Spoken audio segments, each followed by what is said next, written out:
Bomewe, we go through the absolute most during and after pregnancy. There's hemorrhoids, there's hormones, there's recovery, and then there's sex. But how do we get back to sex? In this episode, we talk about how to bring sexy back after childbirth. Parenting.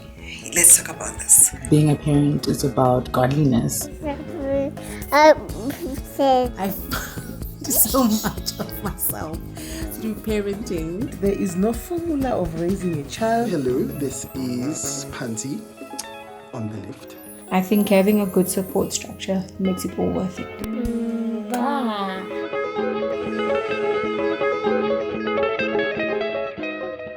Dumela Africa Borwa lebitswa ke Karabo Motsiri here to bring you yet another episode of Ask a Parent, the show about all things parenting, whether it be about how to bring sexy back after childbirth, understanding the dynamics of child loss or pregnancy health. This is the show for you.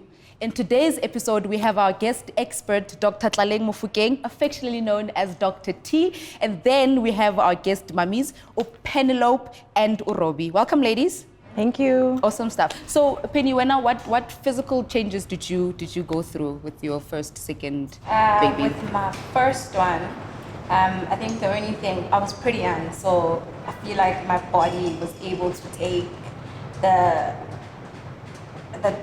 things that come with being pregnant. You know, the only change for me was I had a cesarean, and I think because I didn't have anyone that tells me what to expect after birth, in my head I was just like, okay, give birth, afterwards you can just get back to sex. Yeah. No, I had to wait 6 weeks. Yeah. But did they tell you that you have to wait? Yes, they told me afterwards, obviously, but then having to now explain to my partner that, look, I have to wait 6 weeks, and it also doesn't mean in that 6 weeks I don't get horny. I do get horny, but I was given a strict instruction not to have sex until the 6 weeks is done. You know, so Robbie, that was the only big change. Yeah. Robbie, how long after giving birth did you start having sex? Sure. It must have been 6 months. Yes. Was it a choice or? Yeah, it was a choice. It really was a choice. So it was just, I was not really comfortable with the idea of having sex after having a baby because the experience was a whole different ball field altogether. Yeah. And then thinking about sex was the last thing on my mind. I was like, oh, I don't even think about it. But what do you think played a role in you making a decision to say, actually, no? Like, were you just tired, or what of the physical changes you went through? Yes. I went through a dramatic physical changes. A lot of my friends were like, oh, is this Robbie? I'm like, yes, guys, it's still me. I'm still me right now. You know, and just also mentally processing everything that happened to me, and, you know, becoming a new mom. Everything just felt like it was moving too fast. And so having sex was the last thing. You made a list of priorities and sex was just not on it. Like, you really can wait. So even after I started having sex, it wasn't something I was craving. So I was like, okay, if it was once, then it was fine. You know, I let it go. Yeah. Dr. T, when is it safe to start having sex after pregnancy? It's a very individual, like case by case, answer. I think depending on the type of birth, if there were any instruments that were used in terms of assisting you in terms of delivery for vaginal birth, it's very different also for a cesarean birth. It's very different also for women who are breastfeeding, for example.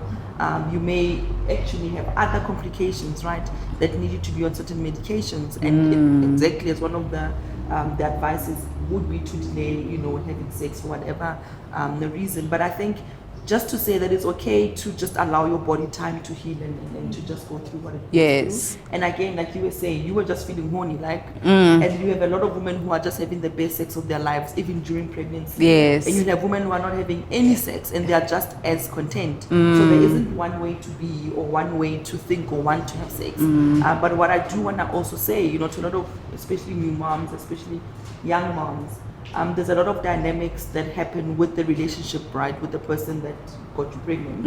And often there's a pressure to keep a boyfriend or keep a husband or keep this one from cheating. Yes. And so I think by having sex or by, you can keep the keep the relationship intact. I think that's just an unfortunate added stress and a layer of complications. It's already a on stressful yourself. situation. It's already a stressful situation. You are sleep deprived. Yes. You yourself need care, right? Yes. But you are giving care to another person 24 hours a day who without you couldn't survive. right? Yes. So it's a lot, and I think we just need to be kind to each other, I think. And I mean, sex is important, sex is amazing. If you know me, you know I think that. Yes. But you know what I mean? I think there's already enough that people go through. Medically, what leads to the loss of arousal after birth? It's really mostly hormonal, right? But remember, the brain is very much involved, right, in terms of which hormones get secreted in the body, which hormones get secreted in the ovaries, just like with other glands, like your pancreas, everywhere, your thyroid, right? So it's important to remember that hormonal changes do affect your brain. Yes. So postpartum blues is a real thing. Postpartum depression is also a real thing. Postpartum psychosis is a real thing. And so when you're adding again all of these other external pressures on a body, a mind that's going through a very delicate process, you kind of pushing things a little bit. You know, women are really like trying to survive on the very edge. I don't think people realize, you know, how often and how much we're trying to do on the edge. And it just takes one thing. And then it's like just tip you. Right? And I think it's linked to also our inability to ask for help. Yes. We are trying to prove that we can can do give birth everything. like We're superwoman. that. We can Yes. households that look speak and span. They can get help if you can. Yes. You know, Naki Musutu, so there was a real thing about situations. Situations, yes. Where you spend time with older women. It doesn't have to be your own mother. A lot of us don't have our mothers anymore. But an older woman who can play that role, where you can sleep, take time off to just sleep, but you know that your child is well taken care of, it's fed, it's right, and you know, it's playing. But I think there is something about our own sense of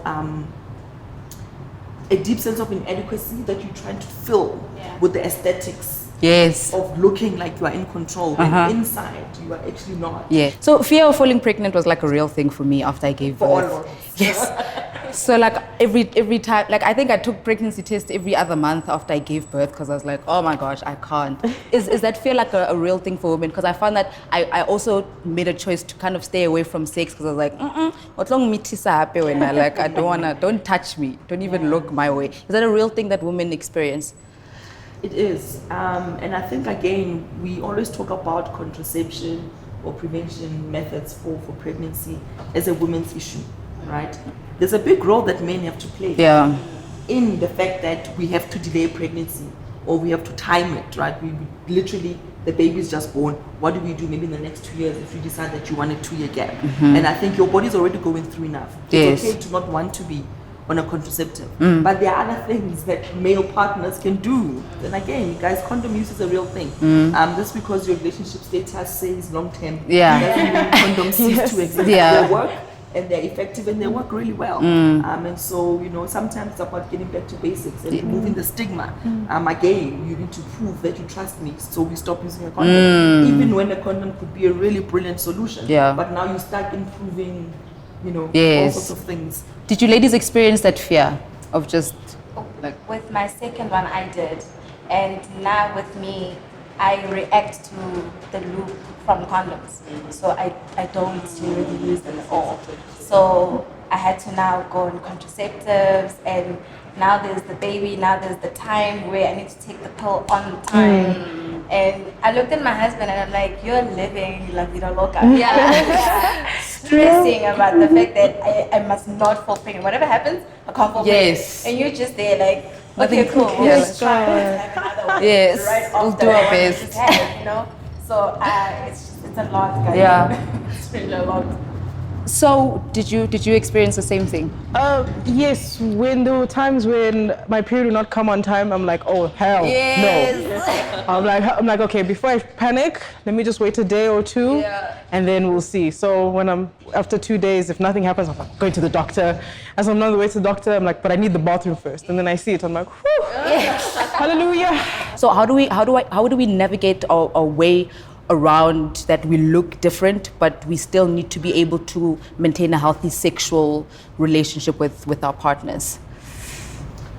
So I think we need to just accept that our bodies will be different. Whether you are giving birth or not, your body is not the same as it was 10 years ago. If it is, beloved, Hallelujah. Yes. bask in it, Yes. enjoy it. You know, but for the majority of people, you know, your body does change. And you can see it's more like a decade by decade shift, you know. And then if you think of people who are even like, you know, preparing for menopause, like their bodies look very different from before. So I think we need to also, again, who do we need to look good for? Like what, I mean, why don't we look good? Why am I not good as I am? Like why am I worried about looking like a model? Who's my reference for the fact that this isn't good, right? So there's a lot of like standards, Eurocentric, you know, that a lot of us try to attain, and because we spend our whole lives trying to do that, you become obsessed by it. And so whether it's giving birth, whether it's you know, whatever stage in your life, if you're obsessed about how you look and your weight, it's going to replicate itself regardless of what you're going through. Right? Yeah. And then you will see that it's not about the pregnancy, it's not about the birth, it's actually about a deeper problem of why do we think we are not beautiful as African women the way that we are? Like, why do we think the standard bodies that we were given in terms of our genetics, in terms of everything that affects us, still needs to be changed? And it's a deep seated pressure, you know, especially after giving birth, guys. Instagram live, Yes. people posting photos, The pressure, after 2 weeks, yeah. you know, so there's a lot, you Yes. know, and I really, and for me, that's why I always say, you know your body. I know my body will never do the things that your body does, and I accepted that, and I'm okay with it, you know. And which means that I'm less interested or less inclined to then want to go on these hectic gym regimens just to look like you. I know that that's not my portion. I've got other things that I might be good at. Yes. That one isn't it. And masturbation is good. I mean, you were saying, like, you know, maintaining great bodies and good sexual relationships with a partner, but what about a good relationship with you first? Because what maybe feels good after giving birth and pregnancy is different. Yes. And you may be like, oh, I used to like this, but now I don't. Or you're a cesarean, and there's a certain position that's just physically so. And then what? So even our lovers need to be open-minded to the fact that even I'm not the same person. You can't just keep demanding. How about stopping and listening and saying, what do you like? What feels good for you? Are you comfortable? Yes. I think that's one conversation I wanted to have, because Penny mentioned that, you know, for the guys it's like La Vida Loca, like nothing really changes. Like pregnancy doesn't rock their world the way it rocks ours. So how do we then kind of manage their expectations? Do we talk about the changes that will come before? Did you find that you had to have the conversation with your partners about how things will change? With me, I'd like to think I was fortunate because my husband was one, very supportive. When it came to how I looked, my body, he was just like, dude, you just gave birth. Like, you can't now think and expect to just go back into how you were. You know, he'd reaffirm how he thinks I'm beautiful. He still finds me sexy. He thanked me for carrying his kids, and he's just like, you've got stretch marks. So what? It's for me, you know, and love you. If you love you, then I love you as well. It's not like you're now gonna walk around in crop tops trying to show everybody else how sexy you are. I find you sexy, and that's all that matters. And if you're happy, I'm happy. So how was your experience in terms of communicating how the sex life would look after you were pregnant? Oh, okay. Well, since I'm a single mom, my experience is a little different. So it was mostly with myself and how I saw myself as, you know, beautiful and sexy, you know, because every day I would wake up and look at the mirror and be like, ooh, a bit of cellulite here, stretch marks here, you know, the boobs are looking a little bit low. So, you know, for me, it was a very interesting experience, and being able to embrace myself in front of a man, you know, that I accepted myself the way I am, and I'm hoping he would do the same thing for me too. But you can't expect them to also be like, oh, okay, she had a baby, but why does she look like this? You know, so it was a very interesting experience for me. But when did you start having fire sex, babes? Yeah, oh gosh. Maybe last year? Yeah, it was. How old it is was your kid now? She's now 4. She's now 4 years old. Okay. Yeah. So I think last year I had my partner at the time. Yeah, I just made sure that we were having as much sex as possible. And he was like, "Oh, I'm tired." I'm like, "You can't be tired. I'm hungry. Feed me." My sex drive is back. Catch up now. Let's do this. Why you always want to have sex? I'm like, "Cause I'm hungry." So, Sex to a collection. yeah, oh wow, I was like, you know what, if you don't want to feed me, I'll go to the sex shop, okay, Yes. and I will explore the store, okay. It's like, okay, no, it's fine, let's just, so I really had a fun time, seeing what I enjoyed the most in terms of sex, I think that's important, because then we have to also remember that we have options, so it's not always about just penetration, because then you've got stitches and you're don't go there. But how can couples after birth, what options do we have for intimacy and sex without penetration? So the definition of sex has to be beyond just a penis going to a vagina. I think that's just like the first thing. Yes. And they can be sex, they can be intimacy, they can be an exchange, of comfort and love and all of those things without genitals. And we need to normalize that as part of healthy behavior. Because if we are going to exceptionalize penetration, it means people are going to always feel cheated, unfulfilled, which is not what we want. Yes. And so I think for me, even just cuddling, kindness goes a long way. Before you get to the bedroom, it's everything else. And Yes, it's the been build building up, yeah. And so be kind to one another. I think that's the best thing I can say to, like, it's not even about sex, but trust me, kindness goes a long way, because sex is the end result of multiple interactions. It's a result of feeling respected. It's a result of so many other ingredients to have good sex, and a lot of it does come with interpersonal relationships, and that's important. Yeah. So the health of the relationship will also determine the health of our sexual relationship. That's very important.